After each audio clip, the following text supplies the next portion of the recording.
to another episode of Go Long Live. I am your host, Barry on the second, not the first, not the third. I am the second. We are live on CoachellaValley.com, live on today'scalifornia.com, live on today'scanada.com. We are live all over the Twitterverse, all over the metaverse, all over the universe. We are happy to talk football today. Of course, we had the greatest football that we've ever seen, probably in playoff history in the NFL this past weekend. We discussed a little bit of games yesterday. We will discuss some today. But without any further ado, let me bring in my main man, Ramon Reyes. Rudy Reyes, how you doing, brother? I'm smoking. AKA Jim Carrey, pet detective. That's it, baby. please comment as my guy Amos. I believe that is Amos. He is from overseas somewhere. He says, hello, bro. Hello to you too as well. And we are the CoachellaValley.com's national interactive sports show that discusses the top events and stories in sports. And with that being said, we've got some breaking news that has come down the wire just 30 minutes ago. We found out that head coach of the New Orleans Saints, Sean Payton, is going to retire. And this comes on the heels of a disappointing season that they had. Of course, they didn't really have a quarterback this season, a starting quarterback that was consistent all year long. They had Jameis Winston that came in from Tampa Bay. Then they had Taysom Hill, who's been there for a while. He was the starter sometimes. They had Trevor Siemian. So they had basically no stability at the quarterback position this year. Did not make the playoffs. Just a disappointing season. And Sean Payton has announced today that he is retiring as the head coach. And he leaves with a record of 152-89. Of course, he was the coach of the year in 2006. Did so much for that city and just the hopes of all the people that lived there in New Orleans after Hurricane Katrina. We know that they won a championship finally in 2009. They were able to get that monkey off the back. But Sean Payton leaving New Orleans is such a sad thing for me. When I saw that, you actually broke the news to me, Rudy, in a text message, and I responded with the emoji. I was like, man, eyes wide open. Yeah, he's 58 years old. Okay, just turned 58, by the way. We know he's got two kids that are pretty much grown, divorced. So I'm not sure if this is health related, if this is really just I want to be retired, because it feels like Sean Payton has so much time left in this game. And I couldn't help but think when I saw the text message from you, my first thought went to, okay, what head coaching vacancies are open right now? What quarterbacks are going to be available to be coached by Sean Payton, the quarterback whisperer? And then I thought, man, Mike McCarthy was on the hot seat even after they made it to the playoffs. So he's been linked to that job before, the Dallas Cowboys head coaching job, before they got Mike McCarthy. We thought that maybe he would jump ship. Maybe this is like an Urban Meyer type of retirement where he jumps ship, he leaves, he takes a year off, he might end up on TV. I'm sure he will. And then Mike McCarthy gets fired, and then Sean Payton becomes the head coach. Your thoughts? You know, back-to-back retirement situations between Drew Brees and Sean Payton kind of makes you wonder where the organization actually stands. There was an interview with one of the owners of the Saints, and she speculated very, frivolously, I don't know what he's going to do. We don't know where he's going to go. We don't have any idea what's going on with Sean Payton. Well, clearly he made that case open and shut. Sean Payton, one of those guys where you look at and you think to yourself, wow, this guy is the elemental component of who the Saints are. They went from the Aints to the Saints because of him, because that's right. They were the Aints. Now they're the Saints because he put them on the map. If it wasn't for Sean Payton, this organization may not be where they're at right now. And yes, going through tumultuous times with Hurricane Katrina, FEMA, that whole situation out there. They had staked their claim inside of the Superdome.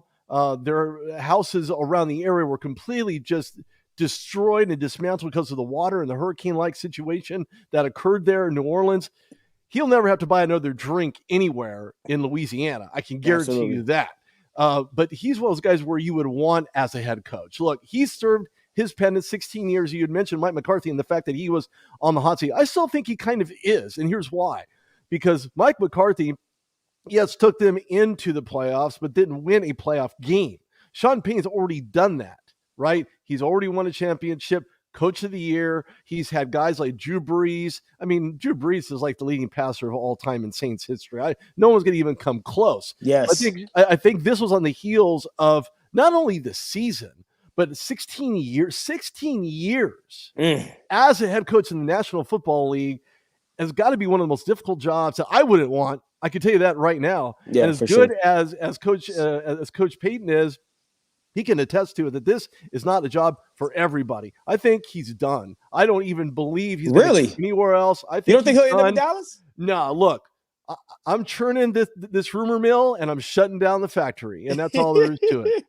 He ain't I, going nowhere. He's retiring and calling it a day. Oh man, I honestly believe that this is going to be one of those, just brief retirements, and then he'll be right back in the saddle, baby. I think as soon as that Dallas job comes open, it's a whole different animal. And I could easily see, you see that Saints logo, right? I could easily see that being a star on his chest and on the hat right there on the visor. I could easily see it, but we'll see. That remains to be seen. We do know that there have been some other moves that have been made behind the scenes as far as front offices are concerned. We got a guy named Quasi Adolfo Mensah. He is the front runner for the Vikings GM head coach GM vacancy right now. Quasi has been with the Cleveland Browns organization for a while. He's only 32 years old, one of the young up and coming guys that are the front office stars, so to say. And he's been of course, with Andrew Berry there in Cleveland. They've been doing a phenomenal job as far as assessing talent and bringing talent into Cleveland. But we do want to really talk about this guy right here, Ryan Poles.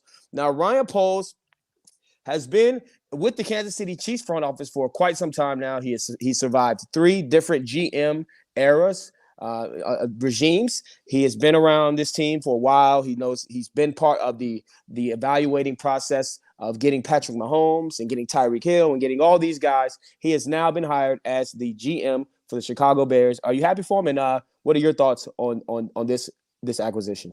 First of all, he's African American. Okay, so let's put that on the Rooney Rule. Let him know, Rudy. It was designed for head coaches because Ryan Poles is more than qualified, and I say more with emphasis on the word more than qualified to handle this position. There's a lot of reasons why. He's had interviews for 4 separate general manager jobs in the last 12 months. The guy is an absolute genius. He was with the Panthers for the last year.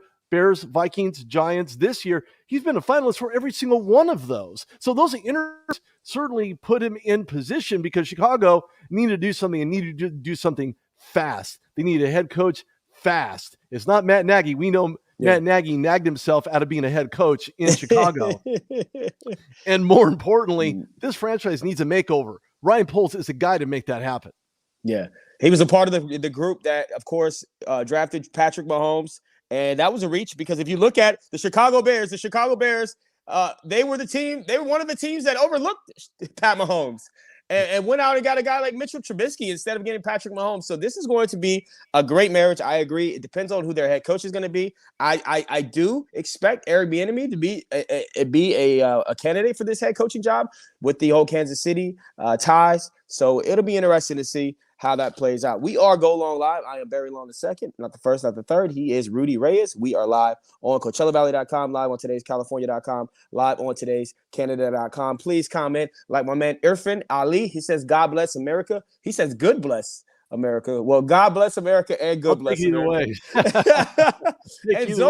And Zoe Quintanilla, she sends her love as well. So we appreciate everybody that is tuning in, all the people that are live. Now, let's talk some of these games this past weekend. The first game that was on Sunday, we didn't get to talk about this one yet. It was the Rams versus the Buccaneers, and this was an exciting game. One of the most exciting games that we've seen in the Tom Brady era in playoff history, because Tom Brady comes back from down 27-3, and we know that things had to go their way. We saw the Rams fumble multiple times. They fumbled 4 times in this game completely. Sony Michel had a key fumble. You had a key fumble from Cam Akers that led to the touchdown passes to Mike Evans and ended up getting them an opportunity and one to Leonard Fournette, but ended up giving the Tom Brady and this Buccaneers team a chance to tie it up, and they tied it up 27-27. Luckily, they were able the Rams rather were able to come down and score the game-winning touchdown, and the game-winning field goal, and we saw them get away and escape just by the hair on their chinny chin chin. But it was an exciting game.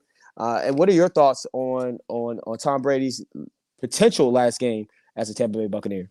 You know, it's very possible. When you said the Bucs, the Rams are the original Bucs because they're the ones with the horns on their head. The Bucs just happen to be the swashbucklers. So that's actually what their real name should have been. Isn't a ram a big horn sheep? Bucklers. Yeah. A bighorn Exactly. sheep. Bighorn sheep, they're the ones doing the ramming, and they Yeah. ram that ball down Tom Brady and company's throat. Yeah, they got Fournette back in this game. Nothing wrong with that. That's exactly what they needed to do, was to get that run started and move the chains and to be able to put themselves in front of the chains. Unfortunately, that just didn't happen. It was a consistent theme heading into the third quarter when they finally started gaining momentum, scoring twice. 10 Yeah. points in the third and then 14 in the fourth to make this game come down to the wire. You can give Tom Brady all the time in the world to make those throws, and guess what? He did. But Yes, he Leonard will. Fournette certainly carried that rock into the end zone for pay dirt on a consistent basis. So this game was all tied up. And then, lo and behold, here comes Mr. Not Miss to make that field goal for the Rams, and that's exactly what he did. He Yeah. drilled that nail right down the coffin. You mentioned, albeit Tom Brady's last game, last opportunity to be a starting quarterback in the Mhm. NFL. I don't know. I'm not quite sure. I think there's a lot of rumors around Tom Brady and what he's going to do right now. There's always commercials surrounding what Tom Brady's going to do, his crypto.com commercial. Yeah, Oh, I there's love a it. trade, you know. I love that crypto commercial. I don't think there's going to be any kind of trade. I honestly believe Tom Brady could end up retiring. And just to kind of note this, Shannon Sharp was on Undisputed this morning, stating that he doesn't consider Tom Brady being the GOAT, because this is all Which is about ridiculous. individual. It is, but here's why he said that. He respects other players' game because it not just solely rests on the shoulders of the quarterback, but during a game, you have to play on two different sets. You're playing defense, you're playing offense, you're playing all aspects of the game. You're a Yeah. quarterback, you're only in there for one purpose and one purpose only, and that's to get the ball downfield and get into pay dirt.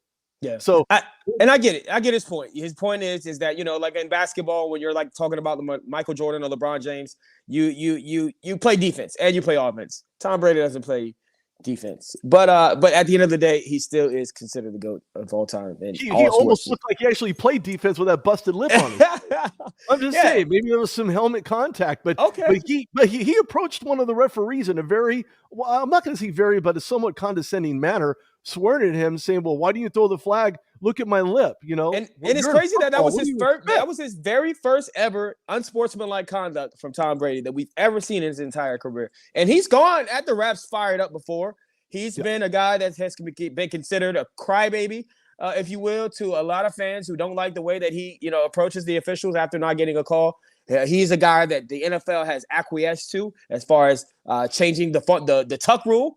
They also acquiesced and started throwing 15-yard penalties on defenders for hitting quarterbacks low, because after we saw him take a knee blow and tear his ACL and then his season in Kansas City, then all of a sudden the rules changed. So he's a guy that they have changed the rules for. He's a guy that has faced a lot of criticism for coming at refs. But I was astonished to find out that was his very first unsportsmanlike conduct of his career. But let's talk about Tom Brady, because when you watch a guy like this, he's got 7 rings. He's got more championships than any other franchise, not any other person, any other franchise in the NFL. And he's done it all. Of course, we know he's been to 10. And we've seen the 3 that he lost in terrible fashion, 1 to Nick Foles, 2 to Eli Manning.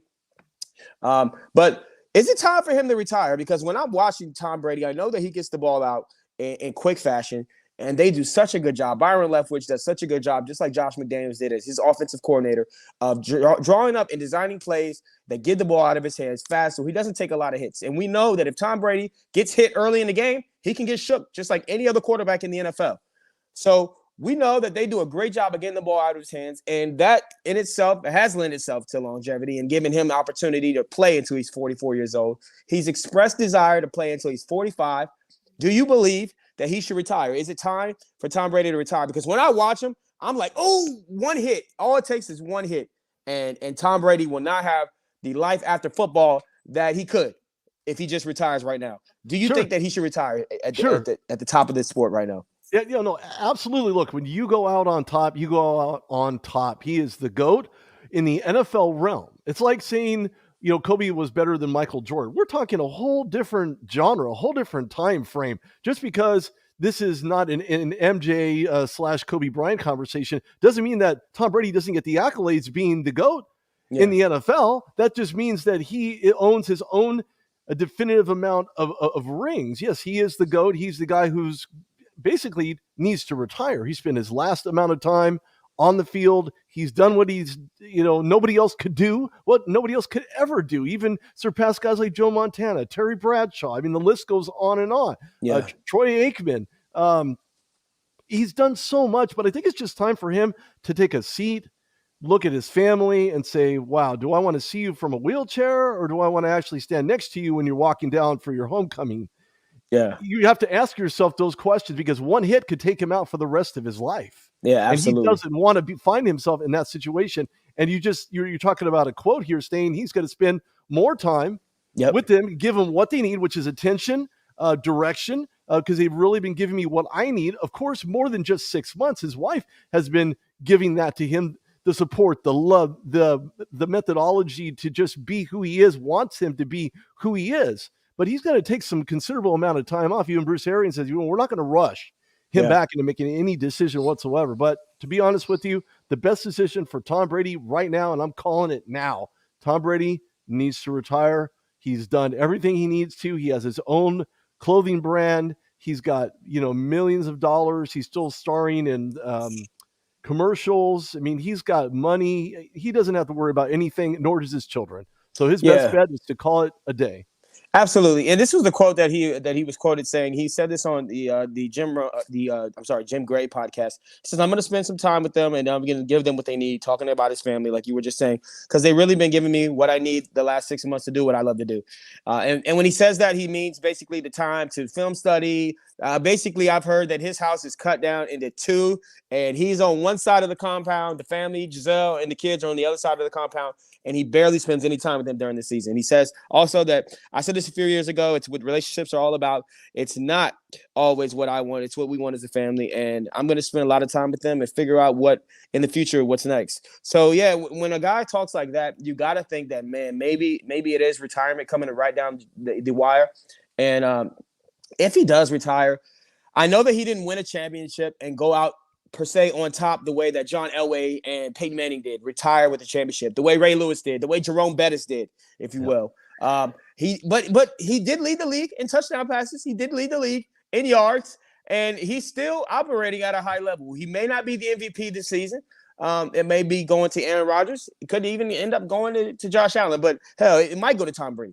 But I feel like even if this is not an MVP year and not a Super Bowl year, I feel like he's already reached that pinnacle of his career. He's already done everything that he needs to do in the sport. I think that he set himself far further apart than any other quarterback can. I don't think anybody will ever touch 7 rings. I honestly don't. We've got guys like Joe Montana with 4, Terry Bradshaw with 4. You got Troy Aikman, you mentioned, with 3. I think it's so hard to get to the Super Bowl, as we see going on with Aaron Rodgers right now, that once you go to the Super Bowl and win a few, once he won 5, I said, that's it. He's the GOAT. But he goes and wins 2 more. And not only does he win 2 more, he wins one in a place that nobody expected him to win one. Nobody expected him to go there. He goes and turns a team around. He basically just replaces himself with Jameis Winston, and then, of course, gets Gronkowski and Antonio Brown to go there and join him. But what he did and going down to Tampa Bay and winning that extra Super Bowl ring, I think he's done. I think he should retire. And I am feeling so sad right now because we got Sean Payton retiring. Yeah, Drew Brees just retired last year. You just had Ben Roethlisberger retire, and now you got Tom Brady maybe potentially retiring. So it's really the end of an era, and it's the start of this new era with Patrick Mahomes and Josh Allen. And I think it's going to point in an even further direction. We were talking about quarterback play, mobility, escapability, and the best ability is what? Availability. And that's exactly what these guys are going to bring when they get drafted. There was a draft board that I was looking at where you look at quarterbacks like Kenny Pickett coming out of Pitt. It makes sense to be drafted by the Steelers. They're certainly in position to do it. But a lot of these teams need to beef up, at least on the offensive line. Then you look at wide receivers for the Eagles, and they certainly need help downtown to kind of take away the double team that has prevented their rookie phenom from getting into the highlight reel, if you will. And of course, when you look at aged players, age plays a huge factor, especially in those trench type positions on the offensive and defensive side. Steelers need defensive help as well for the rotation and rotation purposes. Hopefully they'll get some pieces back. Tyson Alualu as well as Stephon Tuitt.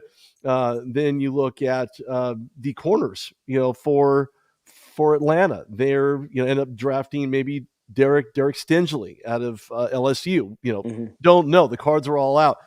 All these guys in their respective positions will be drafted in those positions. I don't suspect anybody being drafted out of position, meaning that if they're playing wide receiver, you don't throw them in as a cornerback. Sure, they may have had some skill set in high school developing that cornerback mentality, defensive mentality, but if they're a wide receiver by nature, draft them in the position they not played. Everybody is Trayvon Diggs. Exactly. Hey, real quick, we want to shout out to William Senso, Bill Senso. That's my guy. He's very connected with the Chamber of Commerce out here and with the Coachella Valley Firebirds. We appreciate Bill Senso for tuning in. He says, "Hey guys," and Gary Sunken says, "Good afternoon. I think the Rams are going to win about 3 by 3. This could be." 3 by 3. I see by 3. I see by 3. I mean, they did win by 3 against the Bucs, 30-27. All right, let's talk the Chiefs Bills because that was probably the most exciting game that we've seen in a long time, certainly in the playoffs. And we talked a little bit briefly about it yesterday. There was a lot of criticism for the way that the defenses performed down the stretch, the way the defensive play calling down the stretch as far as running cover 0 in one situation. I believe the Chiefs ran cover 3 on a 4th and 13 and allowed the Josh Allen and the Buffalo Bills to score a touchdown. There was just some prevent errors or some blown coverages. Just a lot of criticism for the defenses down the stretch, but also there was criticism on the Bill side because people were thinking that Sean McDermott should have pooch punt or pooch kicked or squib kicked, if you will. It's pooch, squib, it's all the same thing, but the technical term is one's hairy, squib. One's not.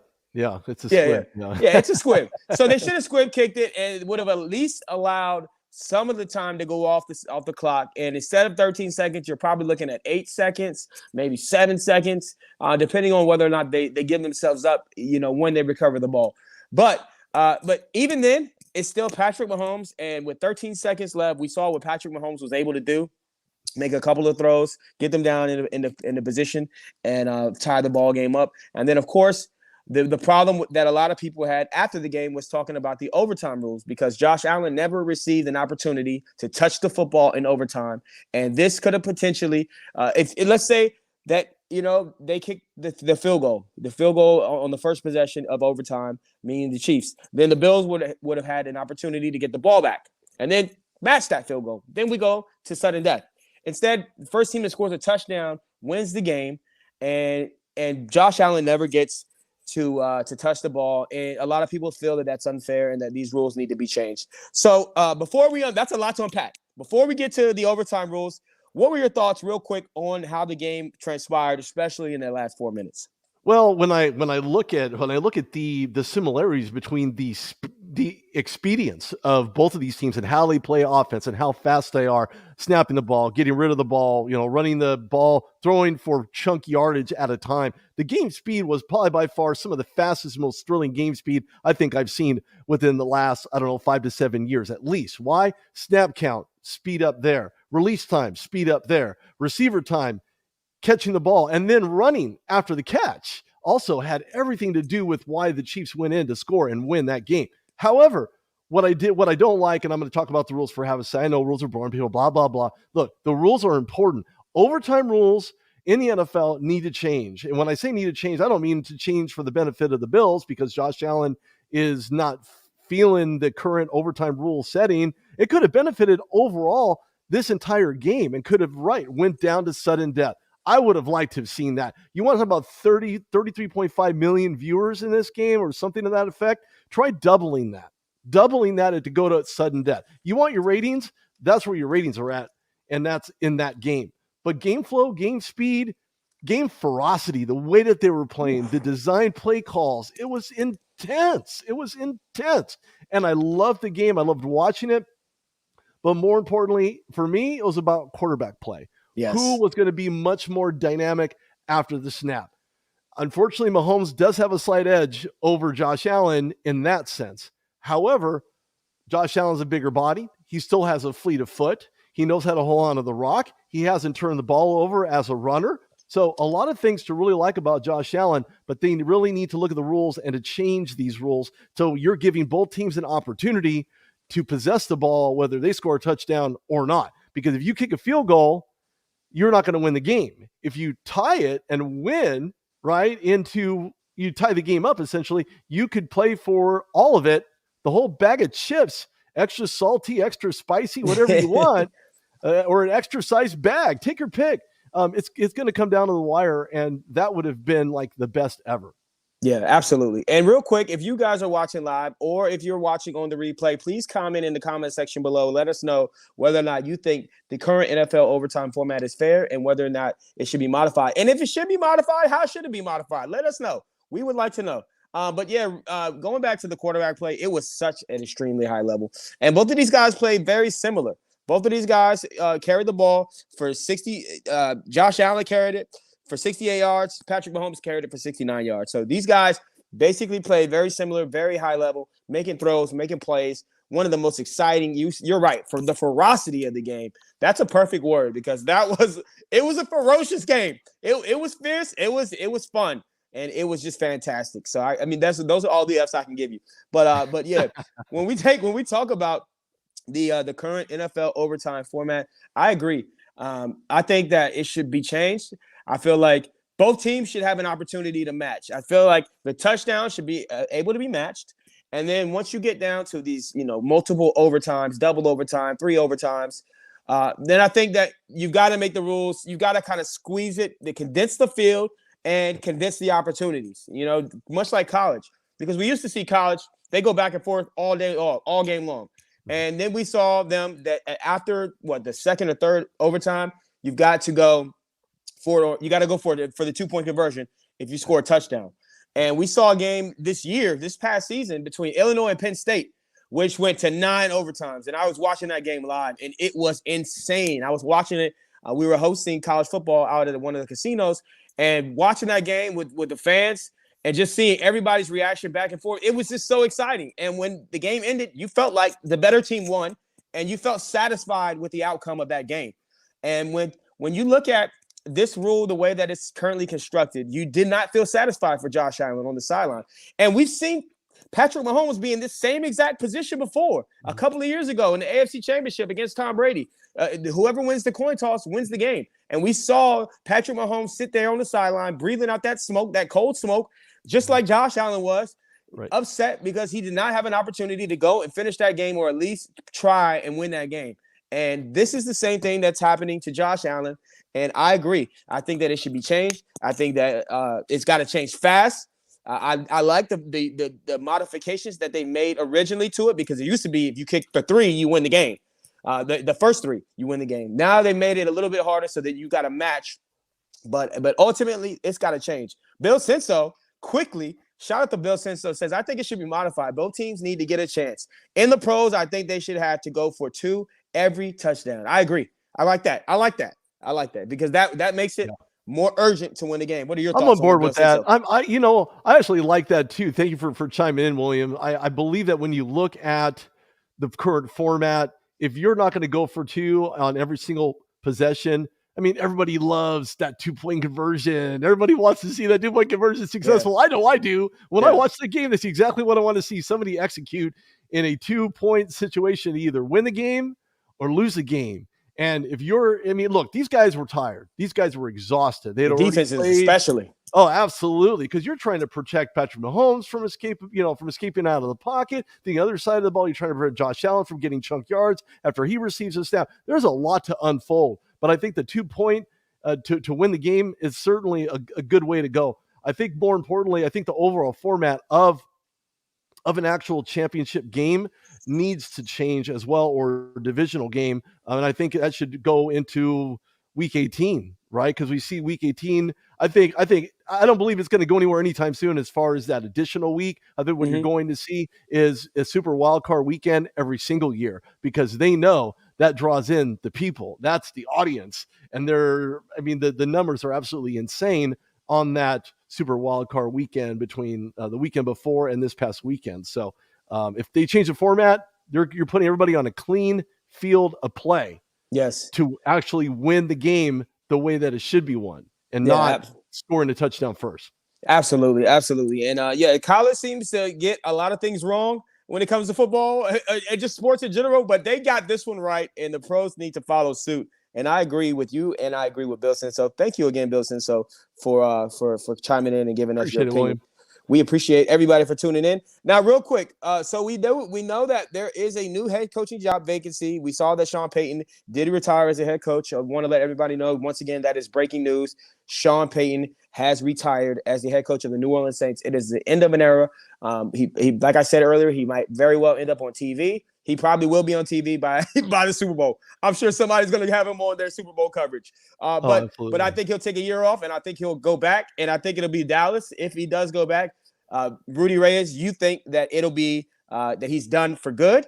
Now, my question to you is, with all these head coaching vacancies that are open right now, you add New Orleans to the mix. Which one is the best? Is New Orleans the best?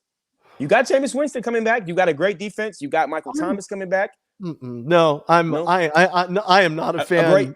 I'm not a fan of Jameis Winston. I know he's made progression. I understand that he's now a better quarterback. And I know Taysom Hill was signed as the bandage to seal the volcano from erupting. Unfortunately, those are Band-Aids. They're going to fall off when you get in the shower, like they always do. Right? Okay? I'm just calling it like it is. Sure. And Jameis Winston. Crab legs Winston. Yeah. Exactly. So they need to draft a quarterback that would make that system work and function. I don't think the New Orleans Saints are going to go down without a fight in regards to who they draft in the upcoming NFL draft. But I really do foresee them grabbing a quarterback that's relatively high and more, I don't say not even a game manager, more like an executioner. And if they get an executioner and there's not too many, he's going to be the NFC South Reaper himself. Yes. So we will see what happens. But right now, yeah, you're right. Sean Payton is done. And I don't blame him. Okay. As far as broadcast is concerned, I see him on broadcast right before the Super Bowl. Oh yeah, he'll be there, and we will be there too. So make sure that we'll be out at the Super Bowl covering some action. Real quick, the meme of the day, man. I thought this was funny. Never ever let your girl tell you that 13 seconds is not long enough, because we saw what Patrick Mahomes. We saw what Patrick Mahomes can do with 13 seconds. This is a family show, but hey, I just had to get that. Thank you to NFL Memes, IG. Never let your girl tell you 13 seconds isn't long enough again, because a lot can happen in 13 seconds. We definitely saw that. we saw that. All right, real quick, Rudy Reyes, let them know where they can find you at, boss. Yeah, you can go to therudedogshow.com where this show is posted. Follow me on Twitter at RudeDogReyes, and like it, love it, never leave it, share it, because we love sharing the wealth. Absolutely. And you can find me on Twitter at Radio Barry Long. And you can also find me on IG at BarryLong_2 and BarryLongII on Facebook. Remember, stay focused, stay motivated, stay inspired. And remember, you're capable of doing anything. So go out and do it. Until tomorrow, we'll see you then. Peace.